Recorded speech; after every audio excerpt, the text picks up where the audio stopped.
जय श्री राधे गोविंद, श्री हरिवंश। हमारी प्रियाजू हम सब पर अपनी कृपा दृष्टि सदैव बनाए रखे। आप सबको माघ मास की ढेरों शुभकामनाएं। आज हम इस वीडियो में माघ मास महात्म्य अध्याय 4 सुनेंगे। इससे पिछले वीडियो में हमने माघ मास महात्म्य अध्याय 3 सुना, जिसमें महर्षि भृगु ने विद्याधर को माघ मास की महिमा सुनाई और किस तरह महर्षि द्वारा बताए गए माघ स्नान द्वारा विद्याधर ने अपनी कुरूपता दूर की। और अब सबसे पहले भगवान श्री गणेश जी और अपने गुरुदेव और अपने इष्ट के श्री चरणों का वंदन करते हुए हम माघ मास महात्म्य अध्याय 4 शुरू करते हैं। अब आगे के अध्याय में श्री वशिष्ठ जी कहने लगे कि हे राजन, अब मैं माघ के उस महात्म्य को कहता हूँ जो कि राजा सहस्त्र अर्जुन के पूछने पर दत्तात्रेय जी ने कहा था। जिस समय साक्षात विष्णु के रूप श्री दत्तात्रेय सत्य पर्वत पर रहते थे, तब महेश्मती राजा सहस्त्र अर्जुन ने उनसे पूछा कि हे योगियों में श्रेष्ठ दत्तात्रेय जी, मैंने सब धर्म सुने हैं, अब आप कृपा करके मुझे माघ मास का महात्म्य कहिए। तब दत्तात्रेय जी बोले, जो नारद जी से ब्रह्मा जी ने कहा था वही माघ महात्म्य मैं तुमसे कहता हूँ। इस कर्म भूमि भारत में जन्म लेकर जिसने माघ स्नान नहीं किया, उसका जन्म निष्फल गया। भगवान की प्रसन्नता, पापों के नाश और स्वर्ग की प्राप्ति के लिए माघ स्नान अवश्य करना चाहिए। यदि मानव शरीर माघ स्नान के बिना ही रह जाए तो इसकी रक्षा करने से क्या लाभ।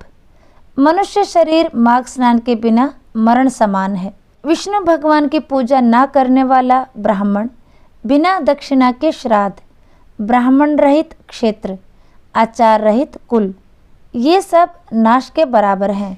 गर्व से धर्म का, क्रोध से तप का, गुरुजनों की सेवा ना करने से स्त्री तथा ब्रह्मचारी, बिना जली अग्नि से हवन और बिना साक्षी के मुक्ति का नाश हो जाता है। जीविका के लिए कहने वाली कथा, अपने ही लिए बनाए हुए भोजन की क्रिया, शूद्र से भिक्षा लेकर किया हुआ यज्ञ तथा कंजूस का धन, यह सब नाश के कारण है। बिना अभ्यास और आलस्य वाली विद्या, असत्यवाणी, विरोध करने वाला राजा, जीविका के लिए तीर्थ यात्रा, जीविका के लिए व्रत, संदेह युक्त मंत्र का जप, वेद ना जानने वालों को दान देना, संसार में नास्तिक रहना, श्रद्धा बिना धार्मिक क्रिया, यह सब व्यर्थ है।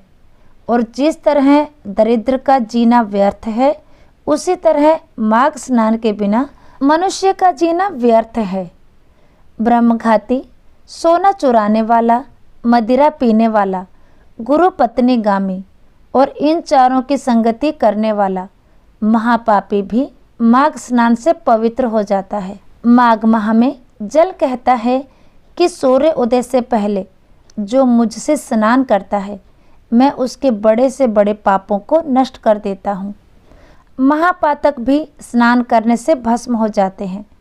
माघ मास के स्नान का जब समय आ जाता है तो सब पाप अपने नाश के भय से कांप जाते हैं। जैसे मेघों से मुक्त होकर चंद्रमा प्रकाश करता है, वैसे ही श्रेष्ठ मनुष्य माघ मास में स्नान करके प्रकाशमान होते हैं। काया, वाचा, मनसा से किए हुए छोटे या बड़े, नए या पुराने, सभी पाप स्नान से नष्ट हो जाते हैं। आलस्य में बिना जाने जो पाप किए हों, वह भी नाश को प्राप्त होते हैं।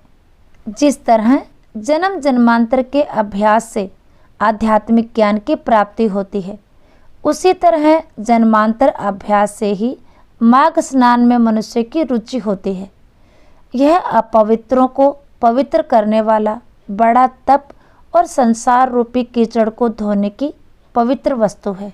हे राजन, जो मनवांछित फल देने वाला माघ स्नान नहीं करते, वह सूर्य चंद्र के समान भोगों को कैसे भोग सकते हैं। माघ मास महात्म्य अध्याय 4 समाप्तम। आप सबको माघ मास की ढेरों शुभकामनाएं। तो आज का वीडियो यहीं तक, फिर मिलेंगे अगले वीडियो में। तब तक के लिए सभी को प्रेम भरी राधे राधे।